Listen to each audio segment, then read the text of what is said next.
इस वीडियो में हम देखेंगे अलग-अलग बिजनेस ट्रांजैक्शंस जिसे हमने कोशिश की है थोड़ा ब्रेकअप करने के लिए। ये ब्रेकअप इसलिए किया गया है कि जीएसटीआर 1 या 3B या जीएसटीआर 9 में इन्हें अलग तरीके से अलग जगह पर डिस्क्लोज किया जाना रहता है। So let's start the video. एक टैक्स पेयर है या अगर वो मैन्युफैक्चरर है या फिर वो एक सर्विस प्रोवाइडर है या फिर एक ट्रेडर है जिसकी मेजर एक्टिविटी जो है परचेज के रिलेटेड होती है या सेल्स के रिलेटेड होती है। सो हम इनवर्ड के रिलेटेड जो भी ट्रांजैक्शन है वो हम लेफ्ट हैंड साइड में कवर करेंगे और आउटवर्ड के रिलेटेड जो ट्रांजैक्शन है वो हम राइट हैंड साइड कवर करेंगे। इनवर्ड के रिलेटेड जो ट्रांजैक्शन है वो इनपुट्स के रिलेटेड भी हो सकते हैं। इनपुट्स का मतलब माल, गुड्स, कैपिटल गुड्स के रिलेटेड भी हो सकते हैं। कैपिटल गुड्स मतलब आपके plant and machinery, furniture, other fix assets. और या तो फिर वो इनपुट सर्विसेज के रिलेटेड भी हो सकते हैं। इनपुट सर्विसेज का मतलब हम कुछ सर्विसेज ले रहे हैं, suppose for example CA service हो गया, टेलीफोन सर्विसेज हो गए, इंटरनेट सर्विस हो गया, एक्सेट्रा। सो या अगर जो भी हम इनपुट या कैपिटल गुड्स या इनपुट सर्विस परचेज कर रहे हैं या तो वो एग्जेम्प्ट होगा, और अगर वो एग्जेम्प्ट होगा तो उसके ऊपर जीएसटी की कोई इम्प्लीकेशंस नहीं होगी। सो उसमें जीएसटी कोई भी लगा नहीं सकता, चाहे वो रजिस्टर हो या फिर अनरजिस्टर्ड सप्लायर से हमने खरीदा हो। सेकंड जो हमारी जो अगर खरीदी होगी गुड्स की या सर्विसेज की, अगर वो टैक्सेबल सप्लाई है, टैक्सेबल सप्लाई का यहाँ पर मतलब है कि वो प्रोडक्ट जो है उसके ऊपर या वो प्रोडक्ट या फिर वो सर्विसेज उसके ऊपर जीएसटी चार्ज करना अगर मैंडेटरी है, तो हमें ये देखना है कि वो प्रोडक्ट का जो है कैटेगराइजेशन कहाँ पर बैठाना है। या तो वो प्रोडक्ट डायरेक्ट चार्ज में होगा या तो वो रिवर्स चार्ज में होगा। सो डायरेक्ट चार्ज का मतलब ये है कि सप्लायर जो है वो हमें चार्ज करके दे रहा है जीएसटी और हमें उसको जीएसटी भरना है और वो गवर्नमेंट को भरता है। या तो कुछ सर्विसेज है या कुछ गुड्स है जिसमें गवर्नमेंट ने कहा है कि सप्लायर जो है वो चार्ज करके नहीं देगा जीएसटी, हमें खुद जीएसटी उसके ऊपर कैलकुलेशन करके डायरेक्टली गवर्नमेंट को पे कर देना है। तो वो उसे हम डोमेस्टिक रिवर्स चार्ज कहते हैं। थर्ड, अगर हम कोई गुड्स या सर्विसेज बाहर से इंपोर्ट कर रहे हैं तो वो इंपोर्ट की कैटेगरी में जाएगा। उसमें हम अगर गुड्स इंपोर्ट कर रहे हैं तो कस्टम ड्यूटी हमें भरना होता है प्लस आईजीएसटी भरना होता है। अगर हम सर्विस इंपोर्ट कर रहे हैं तो हमें जीएसटी डायरेक्टली गवर्नमेंट को पे कर देना होता है। जो थर्ड एस्पेक्ट है, अगर हमने गुड्स जो है वो एसईजेड से अगर इंपोर्ट किया है तो उसमें भी कस्टम के तरीके से हमें काम करना होता है। उसमें भी हमें बीसीडी भरना होता है गवर्नमेंट को। बीसीडी मतलब basic custom duty, and IGST हमें भरना होता है। आईजीएसटी का जो है वो हमें क्रेडिट मिल जाता है। और पांचवा जो एस्पेक्ट है वो आईएसडी रिलेटेड है। आईएसडी एक ऐसा कॉन्सेप्ट है जहां पर हमारा ही एक ऑफिस होता है, जहां पर सारे जो हमारी खरीदी होती है उनकी बिल्स वहां पर आती है और वो बिल्स जो है उसका क्रेडिट वो ऑफिस जो है वो लेता है। और वो जो ऑफिस क्रेडिट लेता है वो सारे जो दूसरे जो ब्रांचेस है, हमारे जो कंपनी के जो ब्रांचेस है उसमें वो डिस्ट्रीब्यूट करता है। सो आईएसडी के रिलेटेड जो क्रेडिट हमें इनवर्ड की तरफ आएगा तो वो भी एक इनवर्ड का पार्ट माना जाता है। अब ये टैक्सेबल सप्लाई है जो किसी भी रूप में आ सकता है, या तो फिर वो डायरेक्ट चार्ज के रूप में आ सकता है, मतलब जो हमारा सप्लायर वो बिल पे चार्ज करके हमें जीएसटी हमसे लेगा, या तो रिवर्स चार्ज के रूप में आ सकता है, या तो हम इंपोर्ट कर सकते हैं बाहर से गुड्स या सर्विसेज, या तो फिर वो हम एसईजेड से हमने खरीदा होगा, या तो फिर आईएसडी के थ्रू हमें वो इनपुट जो है वो हमारा जो आईटीसी है, जो क्रेडिट है वो हमको आया होगा। टैक्सेबल सप्लाई इन फॉर्म्स में देखने के बाद हमें ये डिटरमाइन करना है, ये हमें निर्धारित करना है कि ये टैक्सेबल सप्लाई का जो आईटीसी है, आईटीसी मतलब input tax credit, input tax credit मतलब जो हमें क्रेडिट जीएसटी जो हमें लगकर आ रहा है बिल पे, या फिर हम जीएसटी जो पे कर रहे हैं उसका हमें सेट ऑफ जो है उसका जो बेनिफिट है वो हमें एलिजिबल है गवर्नमेंट द्वारा या नहीं है। तो अगर वो एलिजिबल है क्रेडिट, तो सब्जेक्ट टू जीएसटी लॉ जो एलिजिबिलिटी क्राइटेरिया डिसाइड करता है, सर्टेन एलिजिबल क्राइटेरिया ये है कि आपको इनवॉइसेस मिल जाने चाहिए, आपको गुड्स या सर्विसेज जो है वो आपको मिल जानी चाहिए, आप उनको जो पेमेंट जो है वेंडर को वो 180 दिन में दे देना चाहिए। लिस्ट ऑफ जो है कंडीशंस हैं जो आपको सैटिस्फाई करने होते हैं, तब आप एलिजिबल होते हैं क्रेडिट लेने की। और अगर ये सारी कंडीशन आपने सैटिस्फाई की है, तो आपको पूरा क्रेडिट आपको मिल जाता है। अगर ये इनएलिजिबल है, तो ये इसका कोई भी क्रेडिट आपको नहीं मिलता है। इनएलिजिबल कहाँ पर लिखा गया है? कुछ सेक्शंस में, कुछ जगह पर इनएलिजिबल कहा गया है आईटीसी को कि आपको ये क्रेडिट बिल्कुल भी नहीं मिलेंगे। जैसे कि सेक्शन 17(5) है, जहाँ पर कुछ गुड्स या कुछ सर्विसेज के रिलेटेड बात की गई है, जिसकी क्रेडिट आपको बिल्कुल भी नहीं मिलती है। फॉर एग्जाम्पल, अगर आप मोटर कार खरीदते हैं, तो आपको जनरली क्रेडिट अलाउड नहीं होता है। अगर आप कंस्ट्रक्शन करते हैं, आपके ऑफिस का नया ऑफिस आप लेते हैं और वो कंस्ट्रक्शन के लिए आप मटेरियल लेते हैं या सर्विस लेते हैं, जो जीएसटी टैक्स उस पे लग के आता है, उसका भी क्रेडिट आपको नहीं मिलता है। अगर आपने सपोज कोई रेंटर कैब, ओला, उबर की सर्विसेज ली है, तो उसका भी क्रेडिट आपको नहीं मिलता है।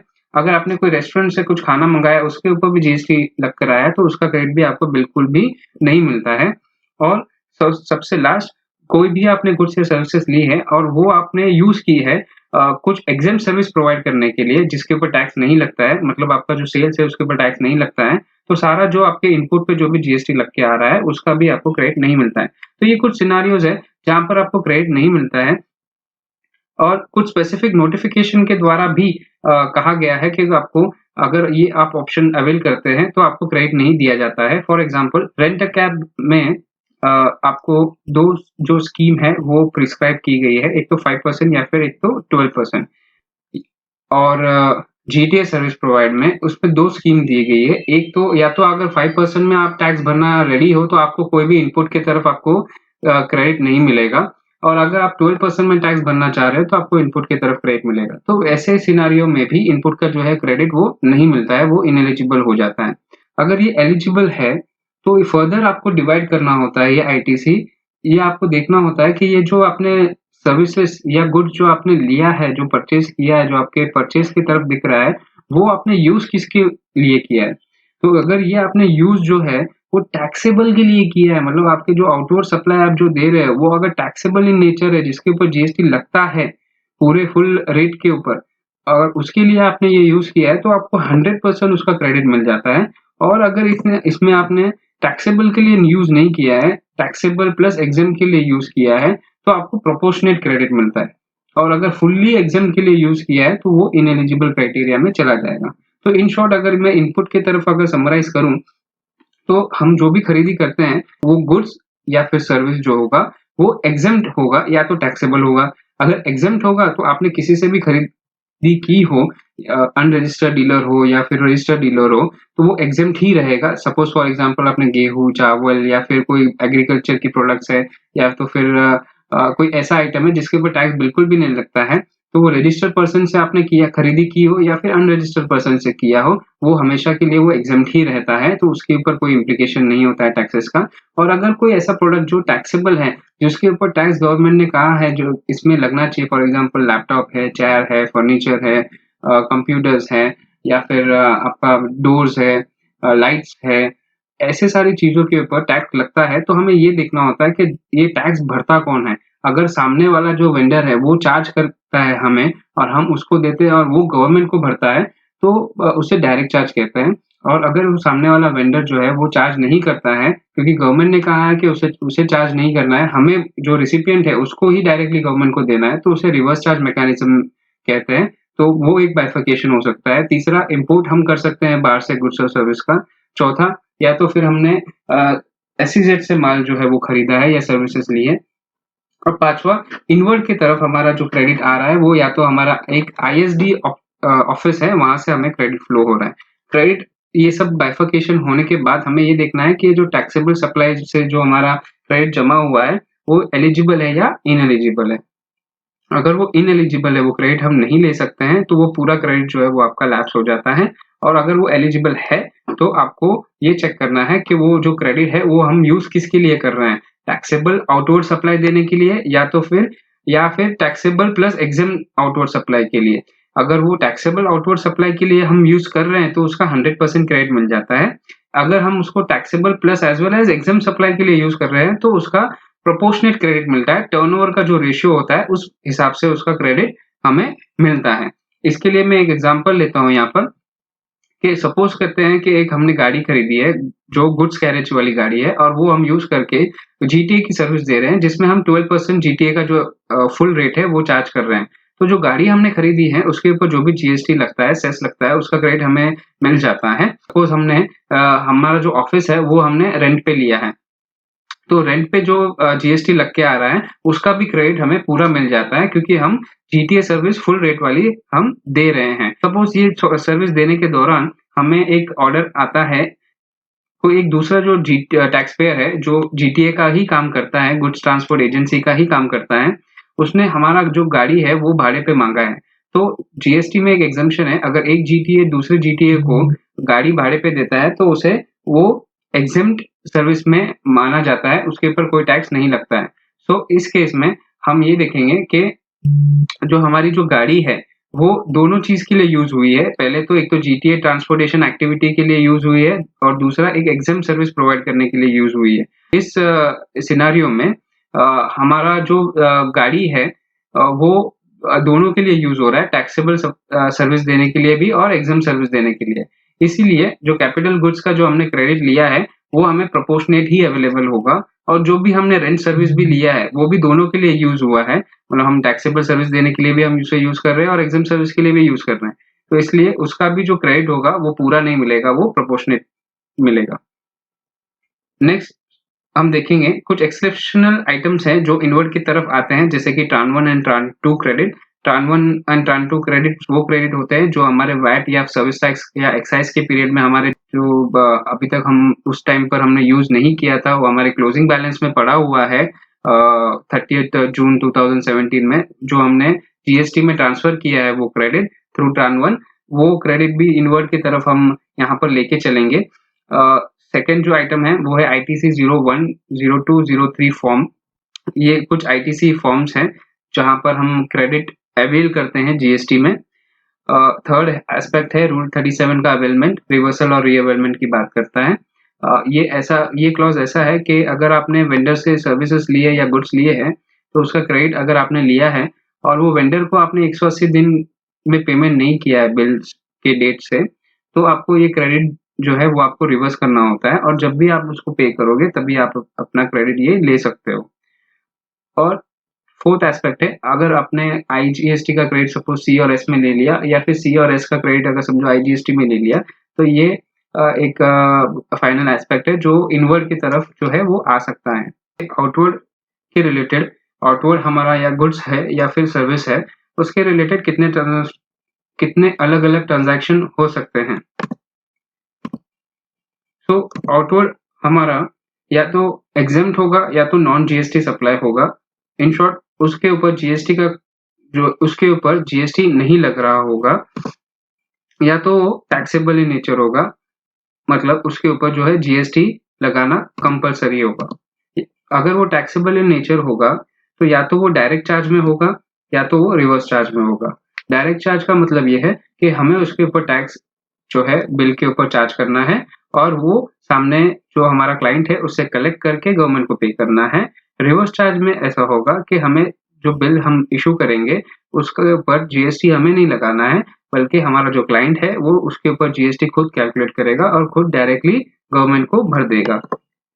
तीसरा जो हम आउटपुट सर्विस प्रोवाइड कर रहे हैं वो अगर डीम एक्सपोर्ट होगा, डीम एक्सपोर्ट मतलब कुछ ऐसे ट्रांज़ैक्शन हैं जिसको गवर्नमेंट ने एक्सपोर्ट कैटेगरी में नहीं रखा है बट उसको डीम्ड एक्सपोर्ट के कैटेगरी में रखा है। इसके बारे में हम बेसिक कॉन्सेप्ट में डिटेल में जानेंगे। तो वो अगर वैसे कोई ट्रांज़ैक्शन होगा तो उसको भी हम एक सेपरेट हेड में कैटेगराइज़ करेंगे। या तो फिर वो ज़ीरो रेटेड सप्लाई होगा। ज़ीरो रेटेड सप्लाई मतलब हम या एक्सपोर्ट कर रहे हैं या तो फिर हम कोई एसईजेड क्लाइंट है उसको हम गुड्स या सर्विसेज प्रोवाइड कर रहे हैं, तो उसे ज़ीरो रेटेड सप्लाई जीएसटी में कहा जाता है।